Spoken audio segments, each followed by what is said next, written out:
વડોદરા મહારાણી રાધિકા રાજે માંડવીની મુલાકાત લીધી હતી। પુરાતત્વ વિભાગના અધિકારીઓને સાથે રાખીને આ વિઝિટ કરવામાં આવી હતી। માંડવીના પિલ્લરને લઈને મહારાણીએ પોસ્ટ કરી હતી। જર્જરિત પિલ્લરને લઈને રાધિકા રાજે પોસ્ટ કરી હતી। વરસાદ પહેલા આ કામગીરી પૂર્ણ કરવી જોઈએ તેવું નિવેદન મહારાણી દ્વારા આપવામાં આવ્યું હતું।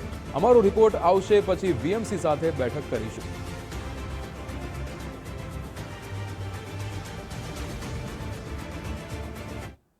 અહીંયા અમે એક્સપર્ટ્સને પણ બોલાવ્યા છે અને એમનું શું કહેવાનું હશે એ શેર કરશે। પછી એ અમે વીએમસી જોડે શેર કરશું અને એ આશા છે કે આનું રિપેર થશે અને વ્યવસ્થિત રિસ્પોન્સિબલી આનું રિપેર થશે।